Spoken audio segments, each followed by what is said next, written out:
make sure Caleb brings the ribs to the station and doesn't take them straight home, okay? Don't hold your breath. Thank you, ladies. This is the flute right here, not a sandwich. So, thank you, ladies, so much for teaching me some of your moves. Good morning, you all. We are high in the sky right now, Ashley. Literally high in the sky. So I'm gonna have you try this out. I think you did a great job. Here you go. Let me see if I can. Oh my gosh, you're showing me up.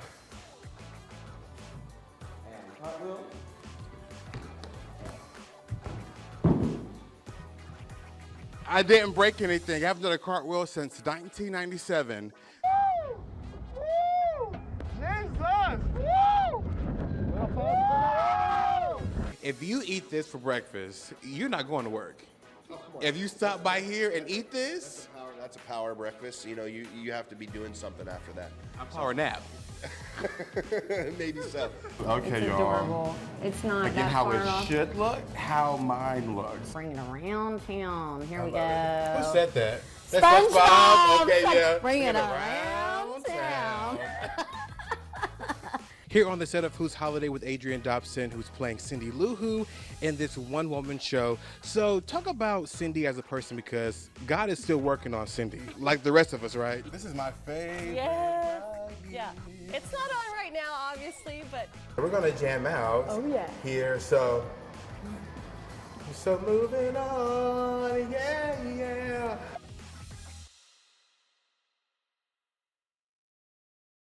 Desiree Lewis is from Hearn and always knew she was born to be creative. She owns the Beauty Miss Me salon in downtown Bryan, which sets itself apart in multiple ways. I actually dressed up as a hairstylist for career day. Desiree Lewis knew in 5th grade that she'd be a hairstylist. I was just too active with my hands, and I moved so much in class that I was like, if you expect me to sit here for the remainder of my life and pay attention to somebody talking to me for 45 minutes or longer, it's not happening. Lewis comes from a family of entrepreneurs, so she always knew her dream was possible. I actually have a cousin that I looked up to as I was growing up. Her name is LaTanya Darnell. She's well known in the Hearn community, and I watched her do a lot of beautiful updos and styles. After years of doing hair in her home and working for others, she became her own boss and opened the Beauty Miss Me salon in 2017 and expanded to downtown Bryan in 2023. We have a huge service menu where we provide services as far as women and men haircuts, texture treatments, extensions, lashes, teeth whitening, tooth gems. I mean, the list goes on and on. Along with diverse services, a diverse team has always been a priority for Lewis. You never know if that client that have the same hair texture, have the same style, walk in that door and she's expecting somebody to look like her. So I tell my girls, come in as you are, but of course look polished, because you never know who may have that hair texture. Helping Lewis and her team to create an atmosphere where everyone feels welcomed. That client is no longer a client anymore. That client is like the grandma you never had, the sister that you don't have, you know, the brother that don't listen, the uncle, the grandpa. Lewis is proud of the business she's created and says she wants other Black entrepreneurs to be unafraid to take a leap of faith. Our ancestors contributed and sacrificed in order for me to actually be here. And as I get older, I'm learning that I don't want to take anything in this lifetime for granted. A lot is on the horizon for Lewis, including another salon and expanding her products line, Curly Crowns Beauty. She's located at 212 North Bryan Avenue and Suite 103 in downtown Bryan. For 34 years, the Marian Anderson String Quartet has been showcasing their talents to the world, but for them, it's about more than the instruments. This is the Marian Anderson String Quartet, founded in 1989 and named after the contralto herself. She's not an instrumentalist, she's a singer, but there was something about the dignity with which she elevated the issue of civil rights by focusing on the beauty of the art form that was just really compelling for us. Now that we have her name, you know, it reminds us to make sure that whatever we do, it is of a high quality.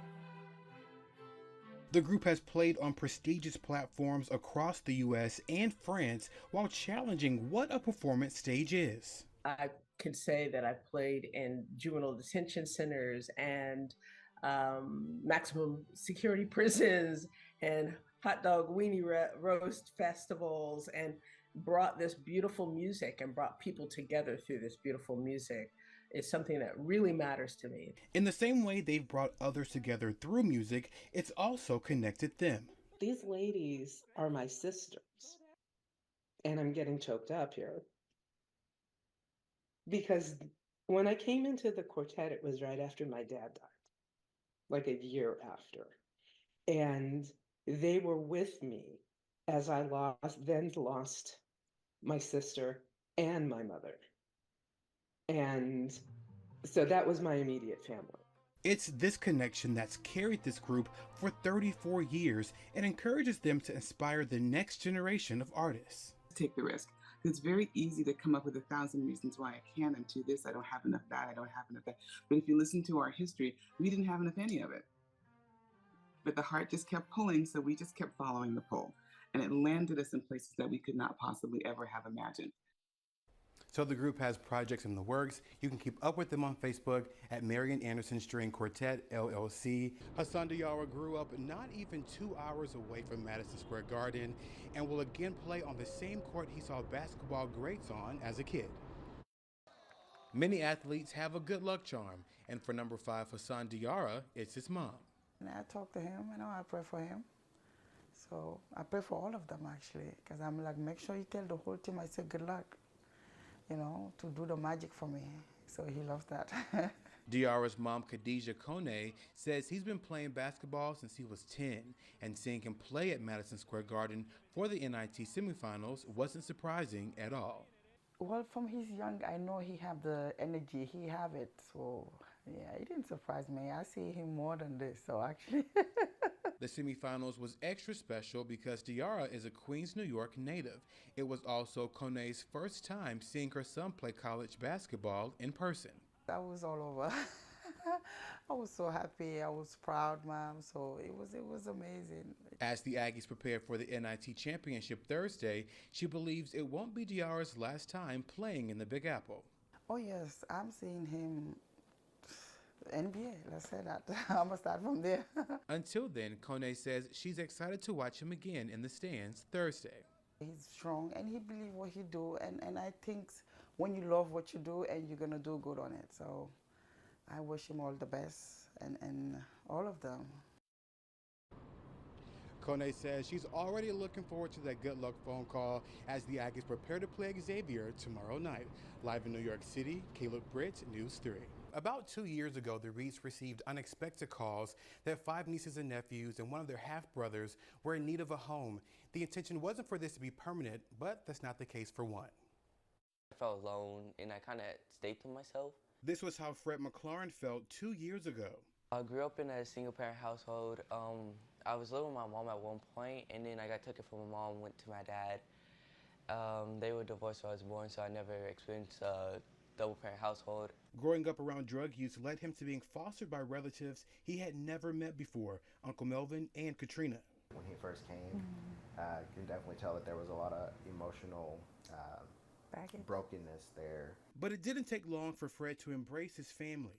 He began to, again, open up to Uncle Melvin. Uncle Melvin will get in, I mean, he'll beat on that. He'll continue to tap on that door until you open up. The conversations with Uncle Melvin allowed Fred to experience something he always wanted, family. They started the process of adoption last year, a decision that's changed Fred's life forever. I'm excited about my future. I'm excited to spend my life with them. And I'm actually excited about the adoption day when it's official. And even his future beyond adoption day looks so bright. I actually have more dreams how to grow myself and have dreams to start a therapy business to help people. Fred is also excited about taking trips with his new family and making more memories. As for his other siblings, they're back with family.